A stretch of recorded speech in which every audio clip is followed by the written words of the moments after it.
Alors, on se retrouve dans des circonstances où on a besoin que quelqu'un nous tende la main. Et c'est ce que le chaînon fait. C'est une main tendue. On est là, on existe pour les femmes en difficulté.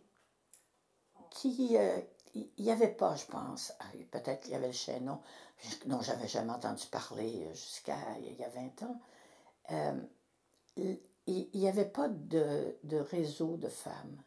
Les femmes, jusqu'à il y a peut-être 30 ans, les femmes ne devaient pas avoir de réseau. C'était mal vu. Une femme qui avait une amie de femme, on l'accusait tout de suite d'une sexualité bizarre. Des amis de filles, ça comptait. Tu te mariais, c'était ton mari, tes enfants, ton réseau, ton seul réseau. Mais c'est un réseau qui s'épuise facilement. Alors, il y a encore des femmes qui n'ont pas d'autre réseau que la famille. Alors, elles ont besoin, à ce moment-là, d'entrer dans un autre réseau qui est le réseau du chaînon. Je ne sais pas si on peut assurer la vie du chaînon encore 80 ans. Ça va être autre chose. Je pense que ça va être autre chose. Le chaînon était basé sur la charité, entre guillemets. Mais la charité, ça implique toujours qu'il y a des gens mieux qui se penchent vers d'autres. Alors peut-être que le chaînon, je ne sais pas, là, je ne suis pas une experte là-dedans, je vous dis juste mon sentiment, que peut-être que ce sera des agences de personnes qui ont des études. Je ne sais pas, ça va changer. C'est sûr que ça va changer. Il y a profondément dans l'être humain, je pense, un fond de bonté.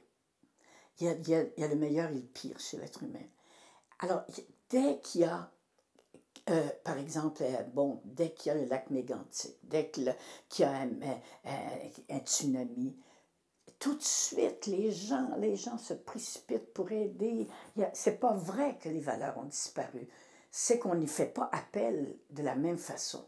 Mais on voit très bien que le chaînon a pu vivre pendant 80 ans grâce aux bénévoles, grâce à disons, charité ou partage. J'aime mieux partage. Partager ce qu'on a que parler de charité. Il y a une image, moi, j'aime pas ça, là. La charité, autrefois, je me souviens, là, ma mère disait, on va faire des paniers pour les pauvres.